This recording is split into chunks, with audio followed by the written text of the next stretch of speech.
Hello, my name is Dr. Eric Lott. I am the Associate Program Director of the Professional Medical Monitoring Program, the Physician Health Program of Arizona. I'm also the Addiction Medicine Fellowship Program, Associate Program Director within the Honor Health system. It's an honor to be speaking and addressing all of you today about addiction.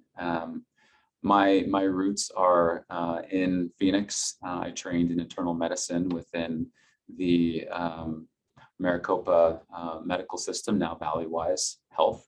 I moved away for a short time back east to Boston to do specialty fellowship training. And it's an honor to be back and speaking amongst all of you about a very important and an all-inclusive topic when it comes to addiction. Next slide. So when we approach addiction, we've learned a lot over the years. What we once thought was the cause and the source of substance use disorder or addiction in the past has changed with more information and more discovery, actually. Within the American Society of Addiction Medicine, addiction has been defined as a treatable chronic medical disease involving complex interactions among brain circuits, genetics, the environment, and an individual's life experiences. People with addiction use substances or engage in behaviors that become compulsive and often continue despite harmful consequences. So prevention efforts and treatment approaches for addiction are generally as successful as those for other chronic diseases. In your roles within your specific training and specialties, we very often see behavior, and that can be very frustrating as a healthcare provider when someone has a behavior consistent with addiction. A lot of times we see that as the individual, the character flaws, the moral failings. But throughout this presentation, hopefully I can help define what's actually occurring in those circumstances, and that it's much more than just behavior or moral failing.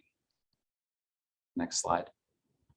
So the ultimate questions we want to evaluate are the etiology, epidemiology, and impact of addiction. Where this has historically been something that's been researched and evaluated in the shadows, we'll discuss why addiction is something that is so pertinent to our medical field. So how does it develop?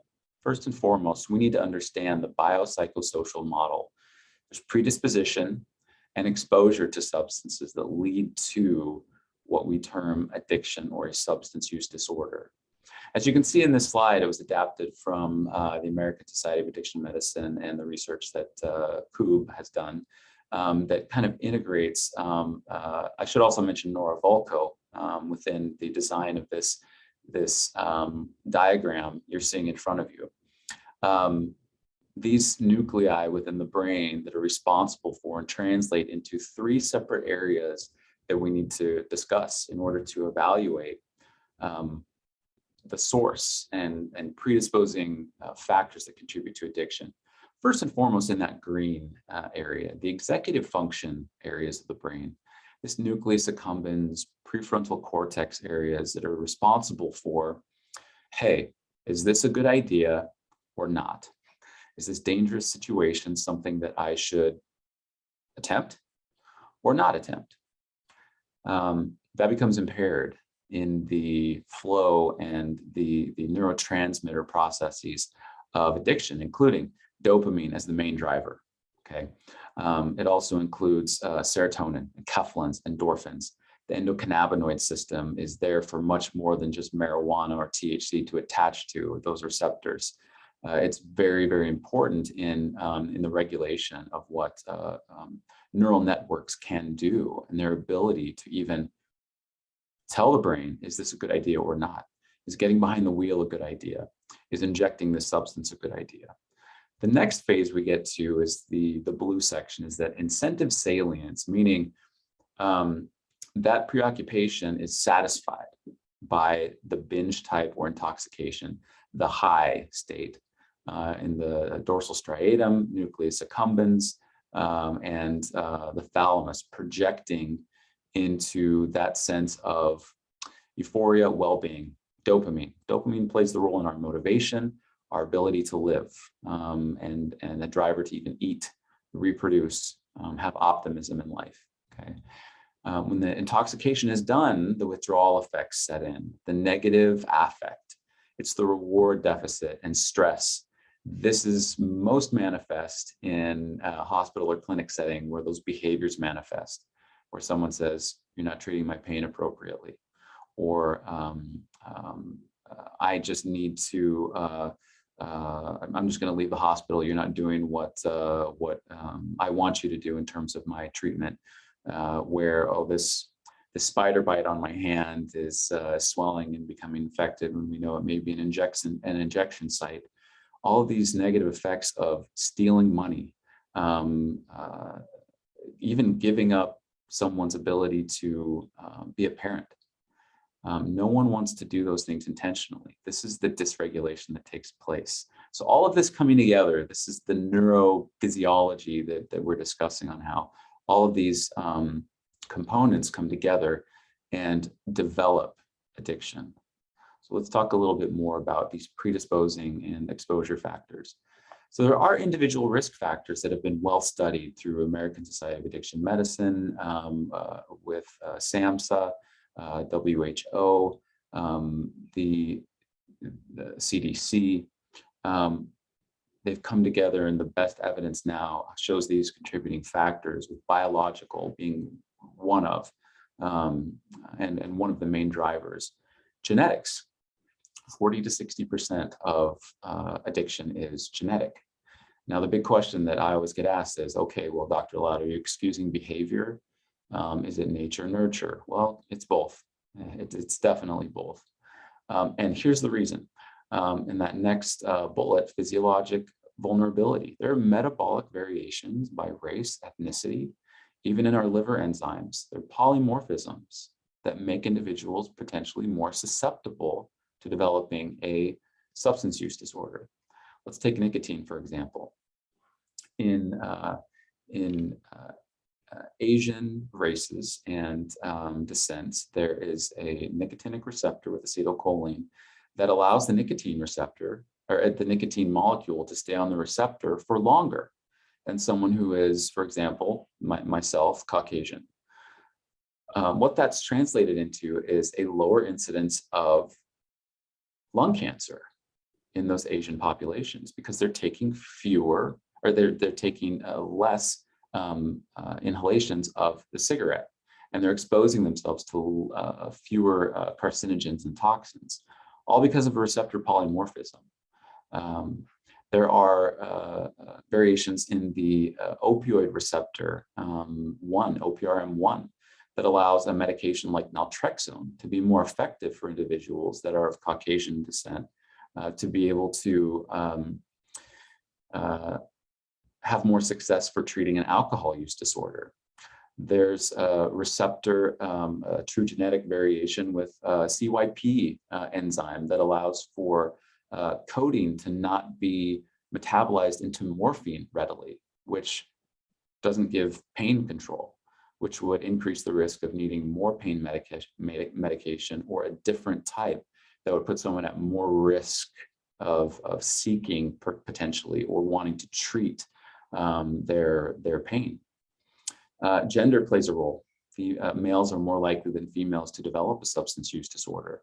There are physiologic factors. There are personality traits within the realm of psychology and psychiatry.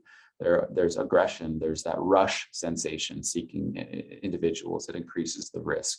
For example, someone who's very active outdoors, if they are, for some reason, not able to perform those activities anymore, injury, they want that same level of dopamine to sustain them. And if there are other ways that are accessible to do that, substances being one of them, that's almost the next best option that they have.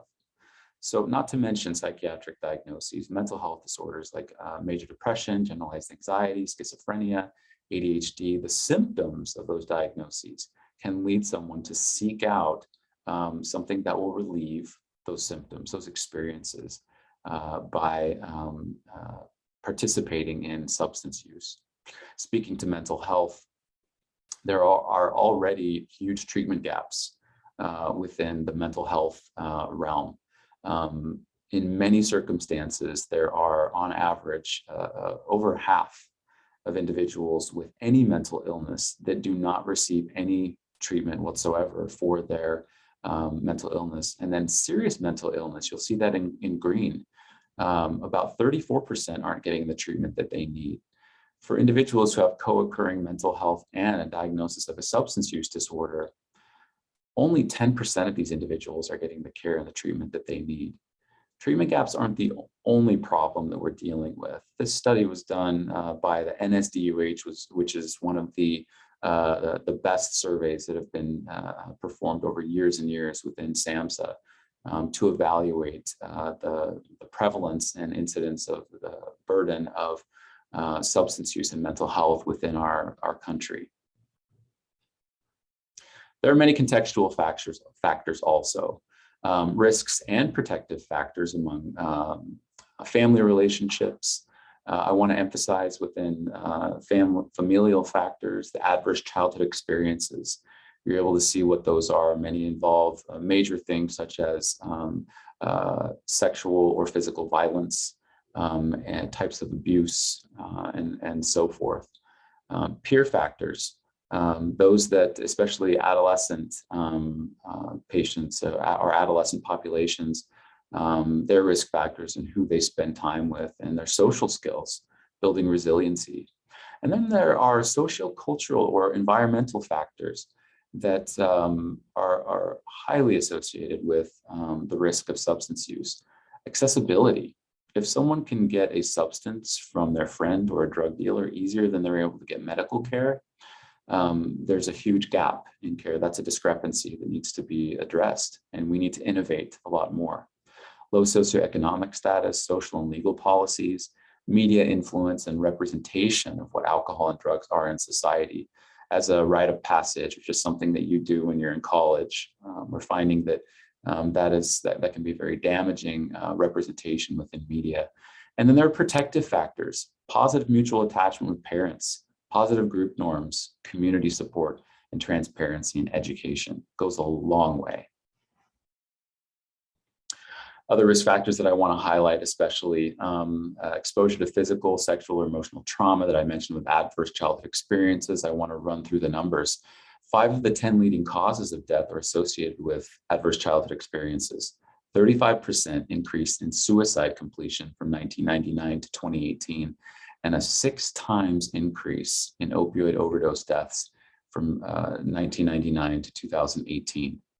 Major efforts are being put forth to do studies with adolescent populations. There's an ABCD study that's taking all the funding available for studies in adolescents in behavioral health and addiction to look at the long-term effects with a progressive study with MRI studies looking at changes in the brain with regard to this. I highly encourage you to find at least the initial outcomes of the beginnings of this long-term study.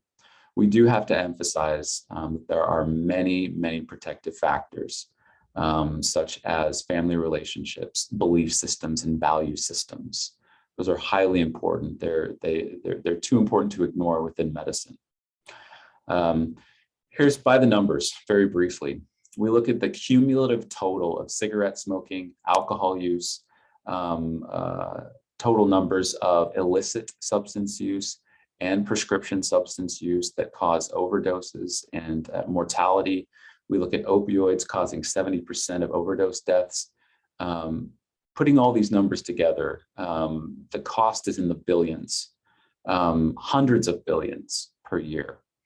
And comparing the 2019 CDC mortality data when COVID, just the preliminary came out, comparing 2019 to 2020, all cause from including tobacco and all substances All-cause death per 100,000 people is around 41, 42. Knowing where that ranks in all-cause death, including heart disease, cancer, unintentional injuries, stroke, substance use and addiction is around number 5 or number 6, depending on the year 2019 or 2020, including COVID. All time, all cause of death. And where are we triaging our efforts? In terms of preventable cause of death, you can see at that bottom bullet point, substance use is the #1 preventable cause of death in the United States. So what are we doing about it? How can we improve?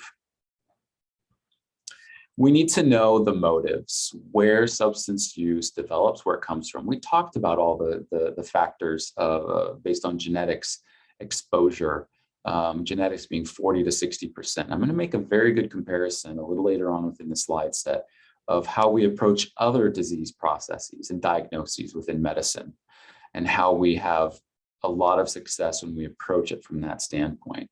So it's important to know, based on the discussion we're having about opioids and prescribing, it's important to know that not all routes leading to diagnosed substance use disorders are caused by our prescribing practices or caused by physicians. We need to be responsible, yes, but I want to highlight a very recent study that was done in the Pain Medicine Journal in 2020 about prescription opioid misuse and what's the motivation behind prescription opioid misuse. Looking at those numbers, physical pain relief increased from 35% in young adults to 65% in older adults 50 years or more, especially in those 65 or older. So 84% of prescription opioid, quote unquote, misuse episodes involved pain relief as a motive in all groups, specifically in older adults. What we want to highlight here is not the direct evaluation of this discussion that was done within this article, within this publication. We need to look at the indirect. Take a look at that younger patient population, adolescent to 24-year-olds. 35% said pain was the reason, their motivation. Well, let's look at the 55% of individuals that used it for another reason. Okay, the non-35.1% of those individuals were using it for some other reason. This is where we're seeing entry points into substance use disorders are not completely from, and what we'd like to think historically is from prescribing practices. Next slide. Based on the NSDUH study that I mentioned previously, the survey covers the major sources of those who obtained prescription opioids. Yes, this is something that we need to definitely be cautious of and be educated about. 83.8% of the friends or relatives were prescribed the pain reliever by a doctor. Okay, it's very important to understand where people obtain opioids from, prescription pain relievers, versus the individuals who are actually using these prescription pain relievers. Okay, we'll discuss more of that a little later on. This was a very, very important study that was done by Chen at La Rochelle and colleagues that was published in 2018 in JAMA, looking at the prevention of prescription opioid misuse and projected overdose deaths in the United States. They used a systems dynamic model. I've used this slide in many presentations. When this was first released in 2018, Dr. La Rochelle in the paper actually presented this to us at one of our noon conferences while I was in fellowship.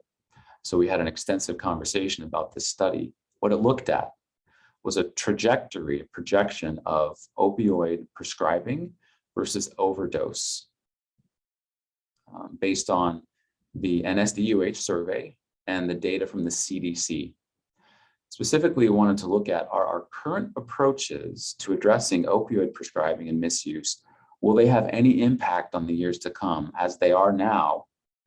Will they have any impact on the overdose epidemic?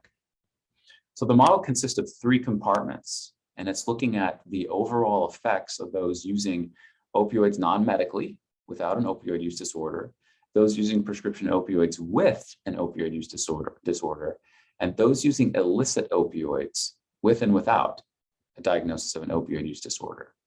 You can see in that blue portion of the graph over time and the number of overdose deaths, the data and where they elicited also from those who were actually using opioids as prescribed versus those who would misuse them. The vast majority of overdoses were not coming from prescription opioids. The majority of them were from illicit use of those opioids. It's very important. This was a projection. The data for this study was capped in 2015. So this is just data from 2015 making the projections. Okay, next slide.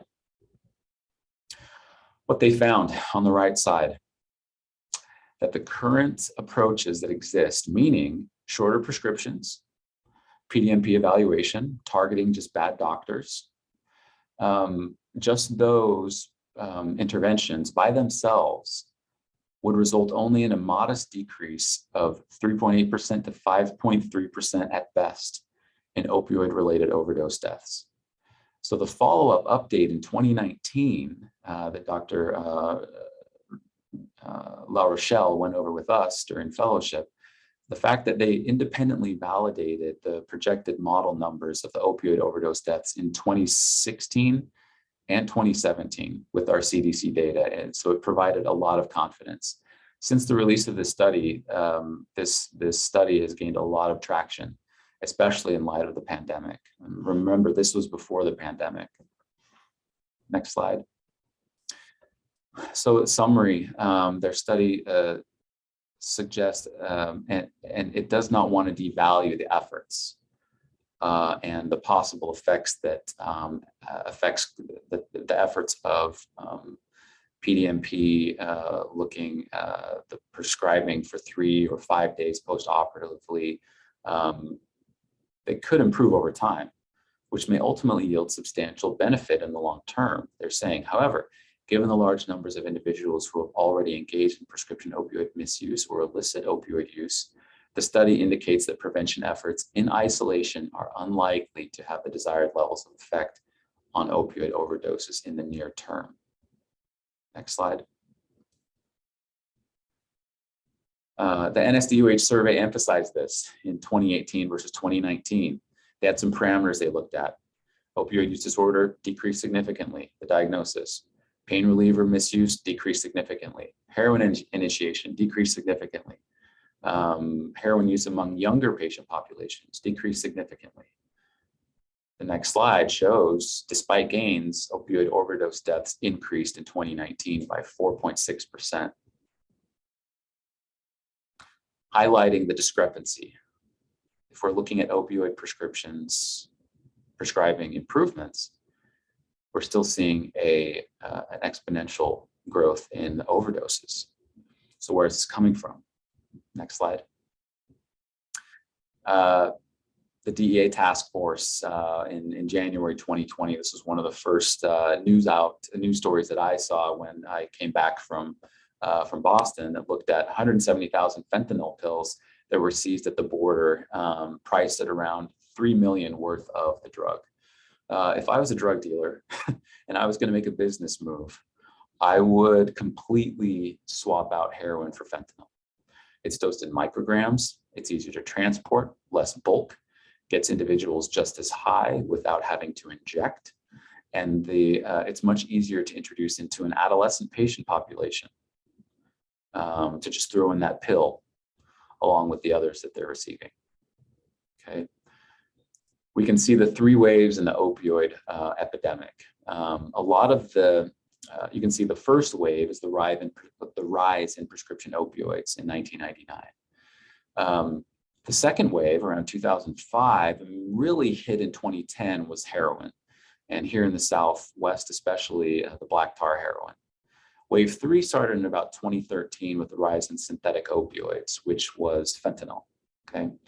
A lot of our efforts during the opioid crisis in 2013, 2014, we were reacting to old data back in the early 2000s, where we were focusing mainly on opioid prescribing instead of looking at the vast majority of cases was in illicit and entry points into illicit fentanyl use.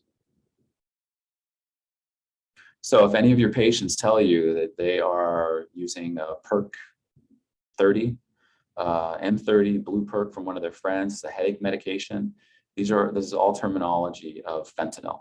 You'll hear in the media that fentanyl laced products. Well, it's not laced. It is. It's just fentanyl. It's just fentanyl intentionally. Manufactured in China, precursors put together through very simple chemical processes in Mexico, arriving in the United States. It is fentanyl. It's not something that's unknown or contaminated based on illicit drug trade. It's there intentionally, and that's what it is. So you'll notice the steep plateau of prescribed opioids and heroin in 2015, 2016. That correlates directly with the CDC's guidelines on opioid prescribing and the morphine milligram equivalents of 50 milligram morphine equivalents as an increased risk for opioid use, and 90 becoming a very high risk for overdose, where pain management referral needs to take place. There was a big scale back, and heroin had its day in the sun, and paved the way for fentanyl to take hold, where prescribing practices were curbed. Okay. Where are we at now? 2019. Synthetic opioids, and in fact, heroin and commonly prescribed opioids decreased through 2019. This is where fentanyl is the main driver of our opioid overdose deaths. Here's where we are currently by the numbers, specifically for the certain types of overdose. Synthetic opioids, you'll look at the data over on those bullet points, and you'll see that there was an increase from 2020 to 2021 by 28% of deaths that were caused by all substances overdose. When the numbers came out of over 100,000 drug overdose deaths in the United States in 2021, as addiction specialists, we felt as though we'd failed. I can guarantee that this would be much more if there weren't those that were making strides to be able to start the appropriate approach to treating addiction and substance use disorders. Looking at opioids, that last bullet point, deaths from opioids increased to 75,000 in the 12 months preceding the 2021 update, from 56,000, primarily from synthetic opioids, fentanyl. So here's the correlation of everything that I've been emphasizing on these studies. We need to be responsible for prescribing, yes. That is not the main driver of overdoses. In fact, a recent study that I wasn't able to include, but I want to say within this presentation, is from at the end of 2021 from Drs. Zalovitz, Dr. Rigg, and Dr. Wakeman, Sarah Wakeman, titled "Drug Dependence is Not Addiction and It Matters" in the Annals of Internal Medicine, published in 2021, emphasizing that when we look at previous studies that were done evaluating the development of substance use disorder from those prescribed opioids, many of those studies were done with a DSM-4 diagnosis of a substance use disorder, which didn't delineate tolerance and withdrawal. By themselves, tolerance and withdrawal do not constitute a substance use disorder. When looked at with proper definitions, it was found that there have been many publications that estimated with those definitions that addiction varies substantially from iatrogenic causes from less than 1% to more than 26% of cases. Well, part of this variability is due to confusion in definition. Dr. Volko, the head of NIDA, also emphasized this in some recent publications that she's had. Rates of carefully diagnosed addiction have averaged less than 8% in published studies, whereas rates of misuse, abuse, and addiction-related aberrant behaviors have ranged from 15 to 26. So true substance use disorders only happen in about 8% of those that are ever prescribed an opioid prescription medication. This slide highlights that. It compares the opioid prescriptions that have decreased by 44% since 2010, yet overdose deaths continue to increase drastically. So despite these efforts, drug-related mortality continues to rise. So what is our approach? What should we do? Okay, next slide, please. The nature of opioid epidemic has shifted in recent years. Many people who previously may have misused prescription opioids now use illicit opioids, such as heroin and fentanyl. So an increasing number of people initiate opioid use with illicit rather than prescription opioids. As such, the effect of interventions focused on lowering the prescription opioid supply and prescription opioid misuse on future trajectory of the opioid epidemic is less clear. These were studies that were done in 2017 that brought up this exact question. And the study by La Rochelle and others that have followed have put numbers to that. Next slide.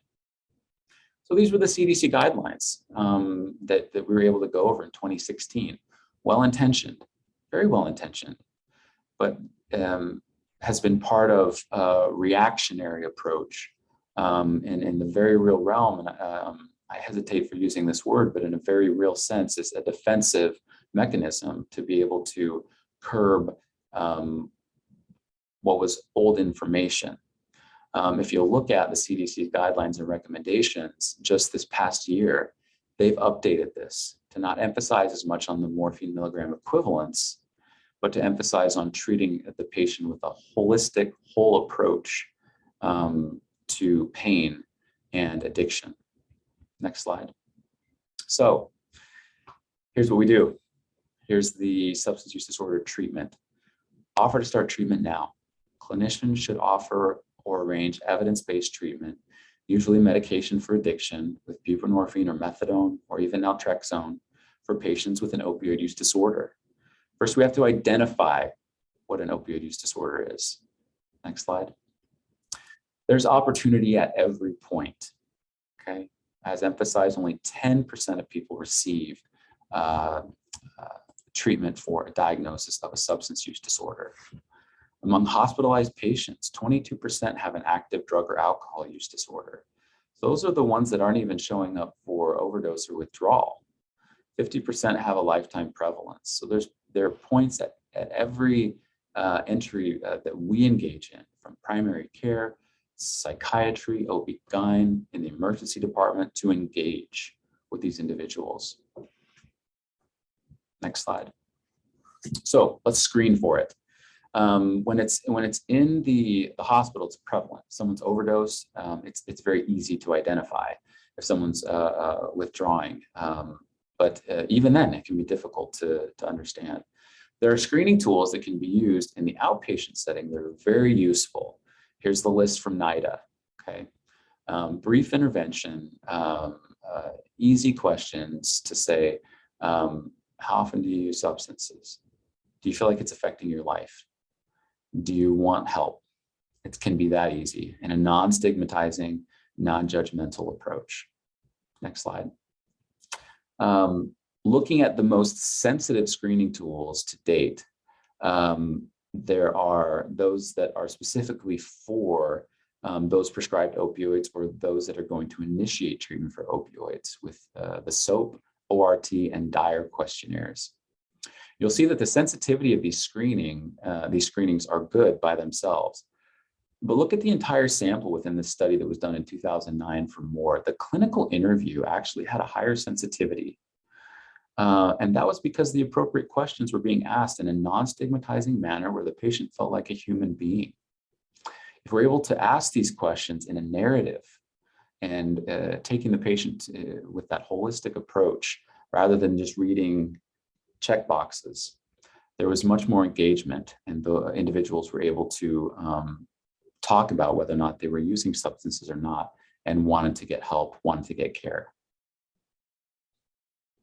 So here's the diagnosis. As an addiction specialist, I go straight for this. We kind of skip the screening. So this is the diagnostic criteria. 6 or more constitute a severe use disorder. 4 to 5 is a moderate. 1 to 3 is mild. Remember, there's highlighted numbers 10 and 11, tolerance and withdrawal. These 2 diagnoses by themselves does not mean someone has a substance use disorder. Just as with any other medication for hypertension or for diabetes, if those medications are stopped abruptly, there may be a withdrawal or a tolerance effect from taking a medication. It doesn't mean that someone has an addiction. A lot of times we see these manifest as behaviors where it's tolerance and withdrawal, and we think automatically that it's addiction. That might not be the case. So be very cautious. And remember also, morphine milligram equivalent does not mean that someone has an addiction either. It just could mean tolerance or withdrawal. Treatment, how do we treat this? Once a diagnosis is established, know who your allies are. Reach out to, first and foremost, get training yourself. Get waivered to prescribe buprenorphine. Know your allies, your psychiatry addiction specialists, your addiction medicine specialists like myself, those that are within academic programs, fellowship programs for addiction medicine. We have 2 here in Arizona. We have Tucson campus that's in with the U of A.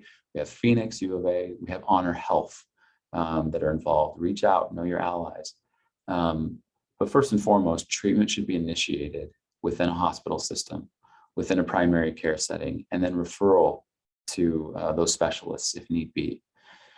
The data is clear on what these medications can do for individuals: buprenorphine, methadone, and naltrexone. Reduce in mortality in all cause, and most specifically, overdose and recurrence of substance use by 40 to 70% in some studies. On average, 50% mortality reduction. We don't even have post-myocardial infarction heart medications that have that type of mortality reduction. Yet how often are we utilizing these medications on demand in an emergency department, in a hospital setting, or in an outpatient clinic? Okay.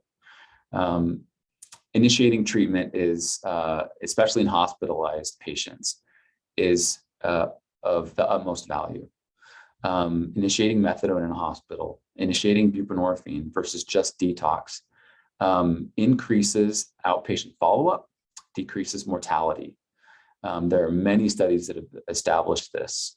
Yet how often are we initiating our patients in the hospital on these treatments? We see withdrawal, we see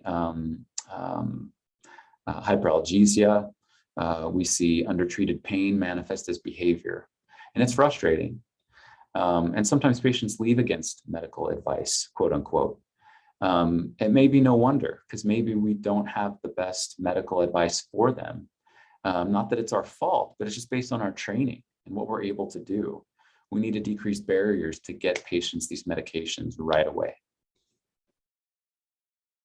There's good retention in low threshold models for methadone and for buprenorphine. Patients retain treatment at up to 1 year if they start these medications, because they feel like they're treated like a human being, and their incidence of relapse and overdose deaths are greatly reduced. Patients die waiting for treatment. This was a very good study in 2013 that showed the mortality rate for those waiting to get into a opioid treatment program, previously termed methadone clinics, and OTP, their cumulative survival decreased significantly if they weren't able to get started on medication right away. It was very statistically significant. This was a study that was done in 2018 that looked at the risk of that looked at overdose, post-overdose risk for those that received treatment for an opioid use disorder versus those that did not. You'll see the different types of treatment. MMT means methadone down at the bottom, then buprenorphine, then naltrexone, and then no medication for opioid use disorder after an overdose. So typically in the hospital, this is what we're encountering. There's an overdose.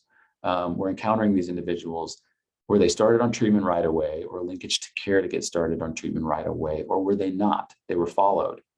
You'll see in every case of these all-cause mortality and opioid-related mortality, those that did not receive opioid use disorder treatment with medication, their all-cause mortality and opioid-related mortality was significantly higher than those that received medication treatment, except for one. That's in the naltrexone realm. The reason being is naltrexone, you have to be off all opioids for 7 to 10 days before you can initiate treatment at all. So there's a gap in individuals' ability to get naltrexone, which is why you see overdose mortality in that bottom left slide when those with those individuals that were started on naltrexone. So methadone, buprenorphine decrease all-cause mortality and overdose in those who were discharged from the hospital after sentinel overdose. Next slide. This information is highlighting that study. So at the very bottom, it says these findings suggest meaningful opportunities to improve engagement and retention in treatment of opioid use disorders after a non-fatal overdose. Interim buprenorphine improves outcomes. This was a study in 2016 that showed mortality was significantly improved and abstinence was improved for those that were receiving buprenorphine treatment versus those that did not. So that's the treatment. Okay, these medications, these mechanisms of actions, how to initiate. That's a conversation for another presentation. Get the training. There are multiple waiver trainings that are offered. There are courses within the PCSS organization, the national organization, for how to initiate buprenorphine. It does take a little bit of training, but it's not anything that's more complicated than any other medication. This is something we should be trained from medical school to be able to do appropriately. There are approaches to microdosing to help individuals who can't stop fentanyl use for more than 24 hours. But starting in lower doses and ramping up over 24 to 48 hours to 72 hours, it's so effective. When in doubt, reach out to your allies, addiction specialists. So, addressing stigma. Changing the language of addiction is not just a matter of political correctness. Terminology impacts clinical care. It's social determinants of health.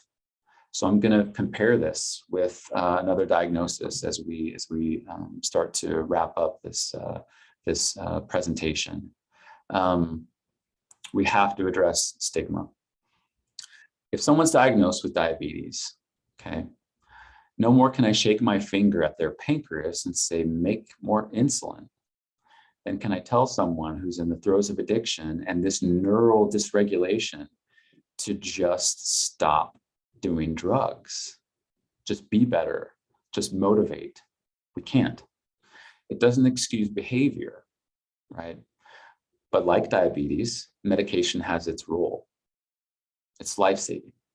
That doesn't excuse the fact that diabetes education, exercise, diet is of vital importance. That still needs to be maintained. When we reduce stigma, we allow individuals to understand that this is much more than just their willpower and ability to choose to use substances. It allows them to engage and know that this is a progression. The same way we work with diabetes and hypertension. not punishing individuals. Their lives have been punished enough.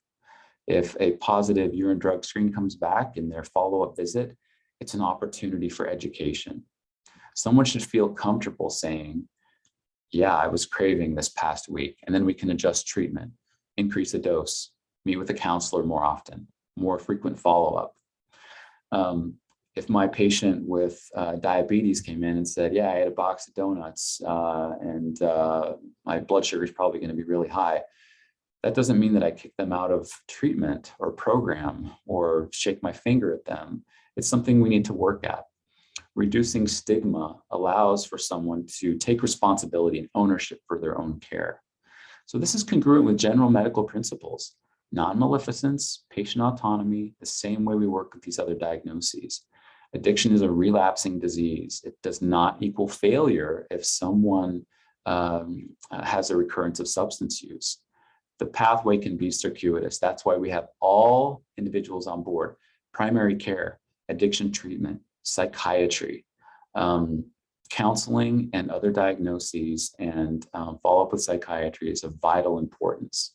I haven't seen addiction completely separate from some type of mental health diagnosis, or at least some type of mental health symptom. Okay.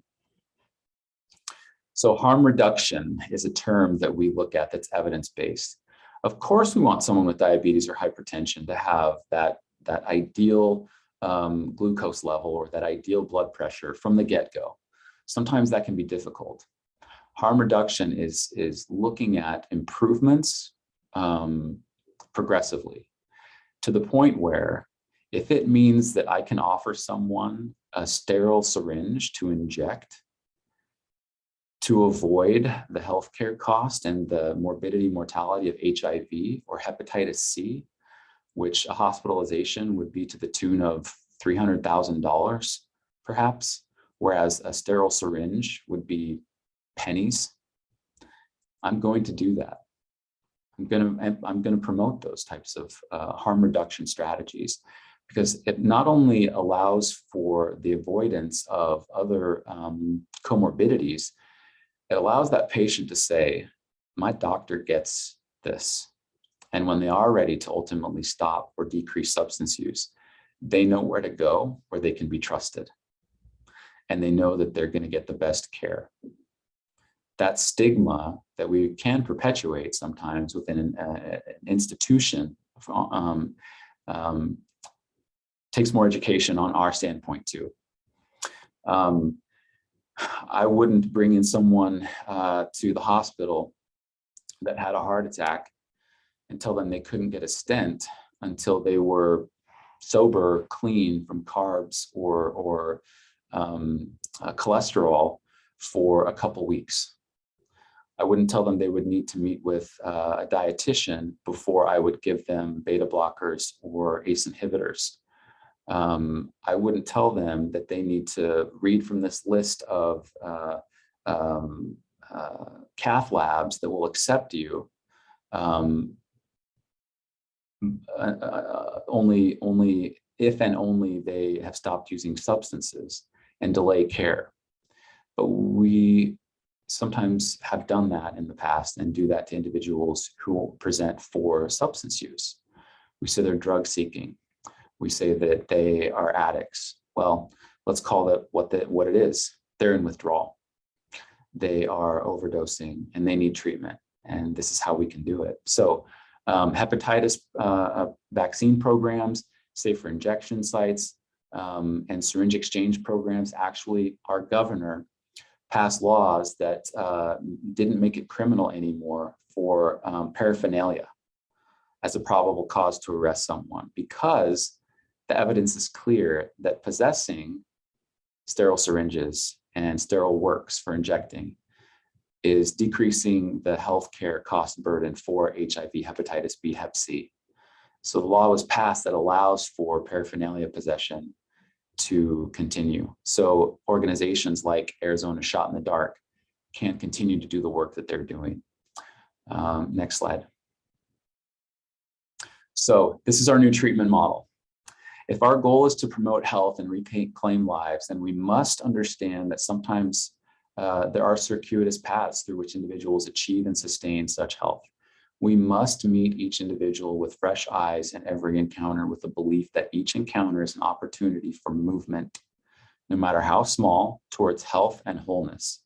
Human rights still apply to everyone. People who use drugs do not forfeit their human rights, including the right to the highest attainable standard of health. Remember, substance use is ranking 5th or 6th of all diagnoses in this country for mortality. Yet where do we triage our efforts? Are we doing everything, or are we passing the buck? I'm not saying that it's our fault as healthcare providers. What I am saying, there's our knowledge gap. We can improve that. Making access to consultation services within our hospital systems improved. Telehealth visits, if anything, improved. Coordination of care from hospital to outpatient, and decreasing and actually eliminating stigma, and calling withdrawal, calling hyperalgesia, calling undertreated pain or an undiagnosed opioid use disorder exactly what they are. And don't link it to a drug seeker, or their tolerance for pain is something we don't need to worry about, or that they are requiring more and more pain medication and we don't know what to do. We keep getting pages from the nurse. I guarantee that if these models and this treatment is implemented institution-wide, from hospital to outpatient, those circumstances will decrease because we see the behavior for the symptoms that they are.